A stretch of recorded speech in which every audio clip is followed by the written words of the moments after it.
Welcome back, Mistakes listeners. This is Dave, and I'm very glad to have you back and listening to us on this particular episode. Hey, this week we watched The Flash on the CW, and it's a very speedy show about a very speedy guy, and lots of fun, actually. We recorded this episode on October 24th, 2015. This would be episode 32. Episode 32! You can check us out within the Mistakes Network via Twitter at Parent Mistakes. You can also like us, check us out, give us feedback on our Facebook page at Parenting Mistakes. So sit back and really enjoy the show.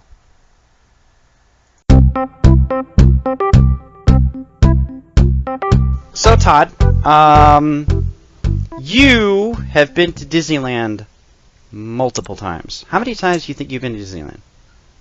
That is a good question. I have no idea. Just to bring people up to speed, we have been annual pass holders, our family, off and on. I think we talked about that before, right? Haven't we talked about that before? I could be wrong about that. I know that you and I have talked about it. We've talked about Disneyland a little bit on the show, yeah. But yes, I've been to Disneyland many, many times. I've written people guides on how to navigate it. I know it pretty well. Yeah, absolutely. So and California Adventure. Right. And you've been to Disney World, I'm assuming? I've not. I've actually not been to Disney World. Tokyo Disney? No, I've not been to Tokyo Disney. Hong Kong Disney? No. Is there a Hong Kong Disney? There is a Hong Kong Disney. I have not been to Hong Kong Disney either. Euro Disney. Yes, no. You've been? Oh. I've not been to Disneyland. I've only been to Disneyland. You've never been to Disney World? No. None of it, huh? No. Okay. No. Did you know that each park has different characters that you could get signatures from? So, like, Stitch might be in Disneyland, but Lilo is in Hong Kong, and you can only get Lilo's signature in Hong Kong? Like, the actual characters that walk around the park? Is that true? Or is it is. No, that's the total truth. truth. Fan myths. No. I believe that actually is true. It's, I'm not saying that. This is what I've understood from people that my wife works with in Europe, is that there are actually Euro Disney characters that you can only get signatures from Euro Disney. Okay. But that's not what I want to talk about. Okay. We actually, as you know, last summer went to Disneyland. I think this would be Maddie's first time in that she remembers. Because she went to Disney World, but it was like, I'm here, Mickey Mouse is, when you're like 2... It just doesn't make any sense. Correct. You don't remember it. So this one she does remember, and she became enamored with the Haunted Mansion. So I like the Haunted Mansion. Yeah, what do you like about the Haunted Mansion? I don't know. I think it's just kind of a nice, comfortable sit for a while, and it is. You've been walking around.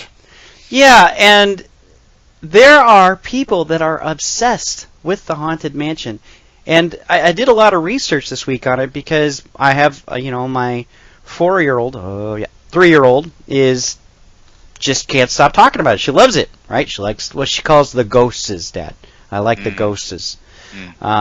Each park actually has a Haunted Mansion. And each park has a different variation or take on the Haunted Mansion. And what's really interesting is that Hong Kong Disney... there's lots of taboos around the undead in China. Okay. So their entire Haunted Mansion is actually called Mystic Mansion that has pretty much no ghosts. It's just magic out of control in a mansion. Okay. And what's interesting about that ride, too, is it's not on a track. It's a trackless ride. It's all run by Wi-Fi. So you basically have these carts that take you around on rollers. And as you're going around the Mystic Mansion, it's changing the ride every time. Like, you'll observe different scenes that other people wouldn't see on the same ride going at the same time. Okay. I think what I want to say to this and what I want to say to folks is that it's a tip. It's a pro tip. I was kind of making some comparisons because I'm like, what is the difference between, say, the Haunted Mansion and, say, the Little Mermaid Under the Sea ride? Or even, say, It's a Small World. mean in terms of the experience or in terms of the I content? think in terms of the experience, in terms of the experience and even our content. I mean, I was trying to figure out what is going on at some of these rides that just make them so incredibly captivating. Because really, Haunted Mansion for us at Disneyland is just you're just riding around in a doom cart. What do they call it? Yes. Doom buggy. You're in a doom buggy, and you're just seeing stage scenes again and again and again. You're not seeing anything new, or are you? Right? There are so many things that are going on say the Haunted Mansion that I don't think you'll be able to really catch everything every time you go through because there's so much happening. Like the ballroom scene is just crazy and elaborate. Yes. There's a lot of little details. There is, and things that are hidden. Totally. But I would say that the Little Mermaid ride, which actually does run around in little shells that look like doom carts, yes, is a lesser of a ride because I'd say it's the movie playing out in front of you. It's just a rehash. Where authentically, like Pirates of the Caribbean or Haunted Mansion, have their own original stories. My recommendation here for parents and for kids is that when you hit some of these rides, the pool for them is bottomless. As far as story, as far as lore, as far as, real simply, what's happening, right? The Haunted Mansion has an incredibly elaborate story and secrets galore all over the place, right?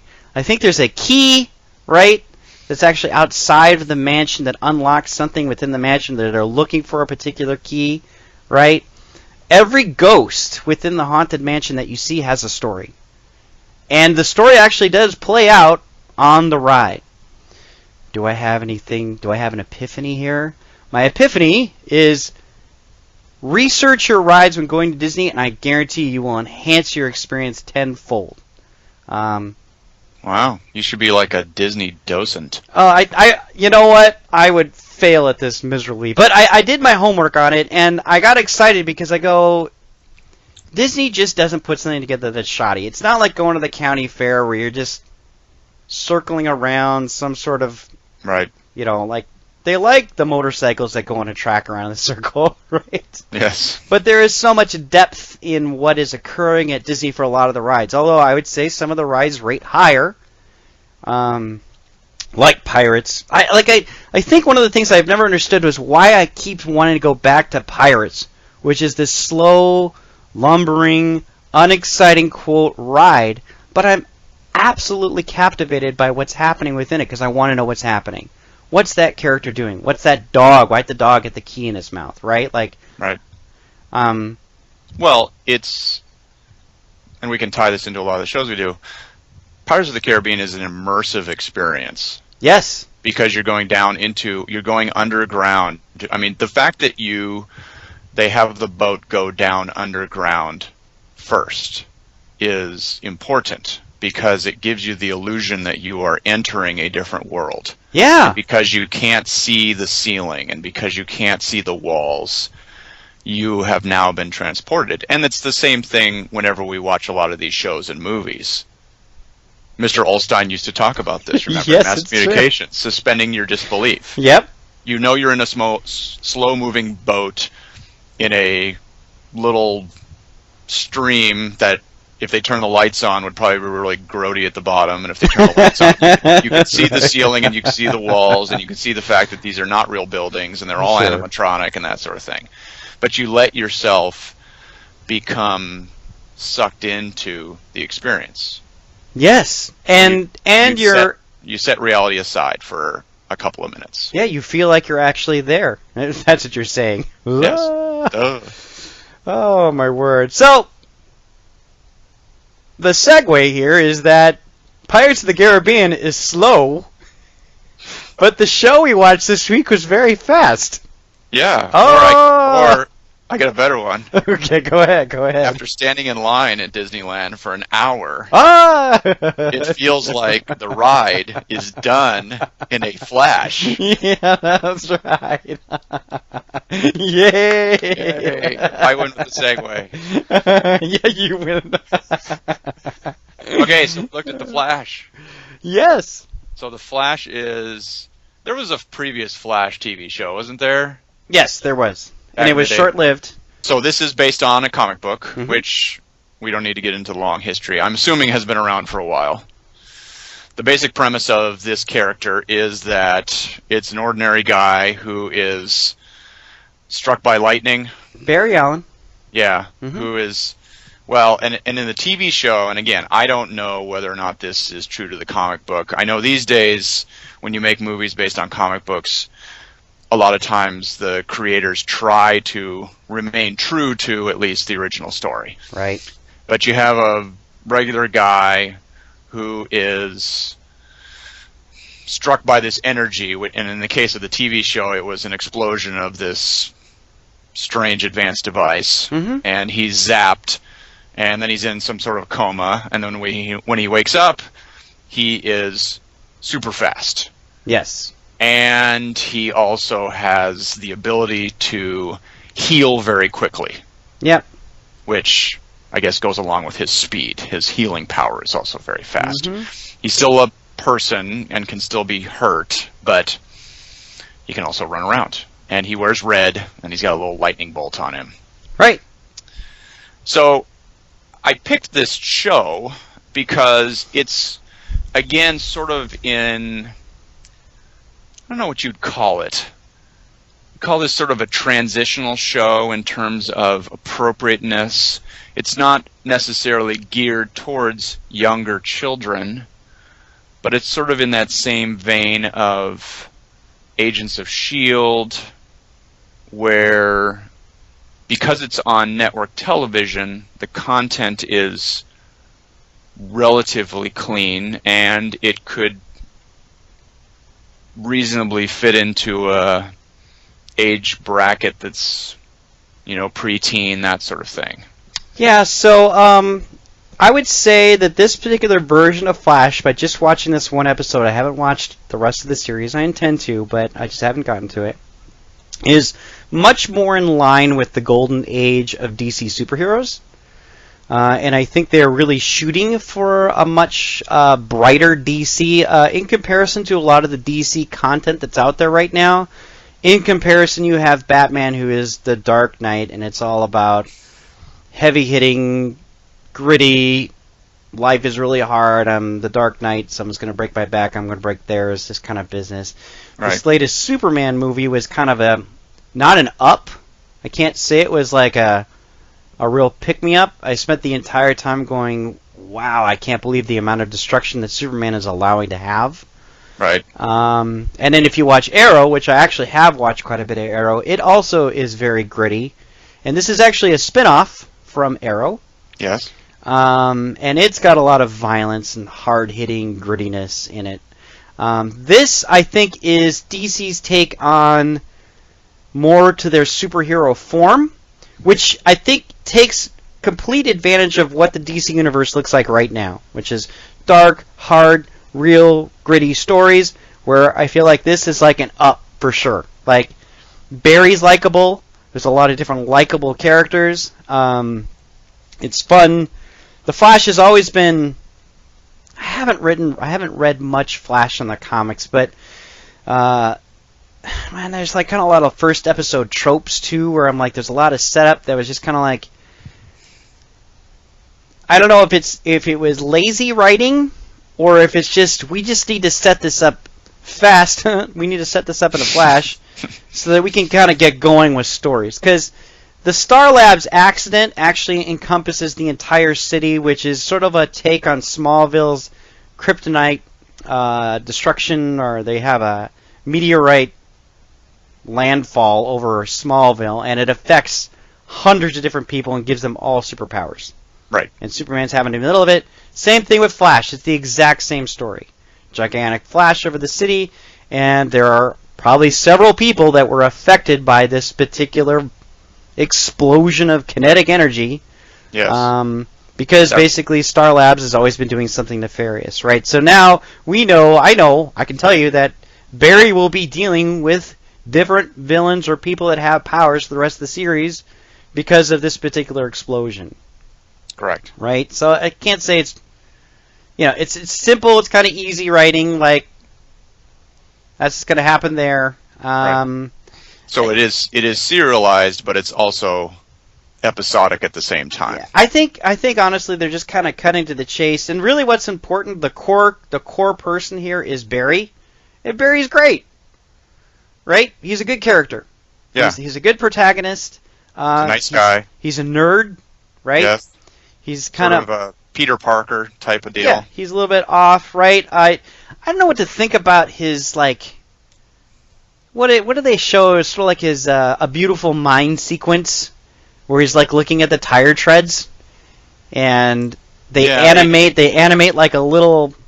They paint him at the beginning, prior to him having superpowers, as being sort of this Sherlock Holmes, like a savant type of thing, where he can just look at in this scene he looks at a tire tread and names the make and model, but it is sort of a Sherlock Holmes thing where they show sort of like a little, don't they have like a little ruler, like, you know? Yeah, a little animation appears over what he's looking at, sort of assuming this is how Barry would see it. Or some, I'm telling you, if you really have a super brain and you get graphics because your brain is super, that's awesome, right? Like, yeah, I don't see in graphics. It was like I'm watching The Beautiful Mind. I'm like, I wonder if Einstein actually saw the numbers. You know, like, yeah. I mean, I could look at something and go, I think that's about a foot, but I don't see the tape. If you're smart enough, you get that. Well, and it does give them a lot of leeway to sort of say, hey, look, this guy was super smart already, and now we zapped him with lightning. So that to me was another trope, right? Like, we're just going to throw this in here, but I think they just want to. I don't want to say lazy, because I think the truth is they just want to flash to the good stuff. Like, with that one scene alone, we know that Barry's a savant, right? Like, he's got some crime scene investigation built into him. And then, obviously, then the other trope is the explosion over the city, which means Barry's going to have a lot of challenges ahead of him. But I'm like, well, he's going to have to be. He's the Flash, right? And he should have challenges in front of him. Okay, so answer this question. So let's get to the parenting aspect of this. Give me an age range for this. Oof. It's always tough, Todd. It's always tough because we're only watching one episode. Yeah, I know. Right? I would, you know what? I would sit down and watch this show with my daughters. I would. The episode was fairly clean. And fun. This is always hard too, because we referenced our high school English teacher, Mr. Olstein, in a previous episode. We've referenced him a few times. Yeah. But he talked about some very important concepts. One is suspension of disbelief. And he also talked about desensitization. Yes.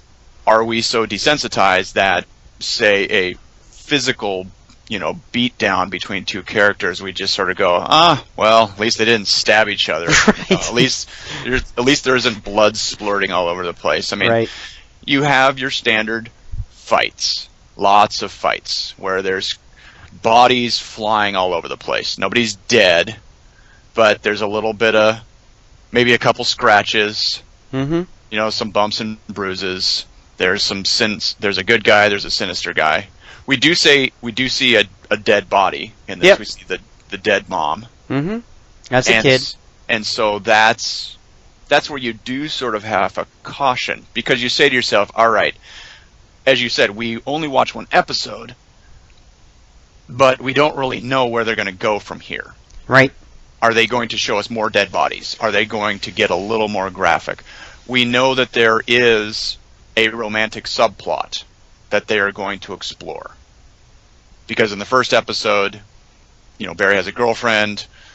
She goes to somebody else when he's in a coma. that was not his girlfriend. Come on. Well, there's a love interest. There's a connection. They're brought up as siblings. Okay, I'm sorry. They're brought up as siblings, and she only sees him as a brother. Okay. Right? Well, so that's the tension there. I mean, that was actually one of the more interesting parts of the show, Todd. The outsider's perspective would look at it and say, okay, there is a connection.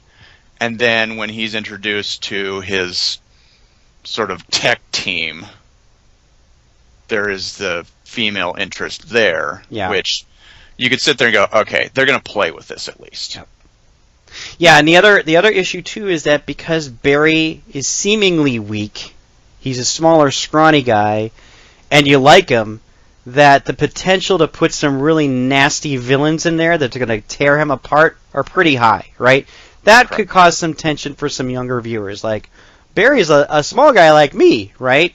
And he's suddenly fighting some sort of crazy gorilla beast who rips people apart, right? And you're like, even more jeopardy for Barry, who's not like Superman, right? Superman can take a punch or whatever.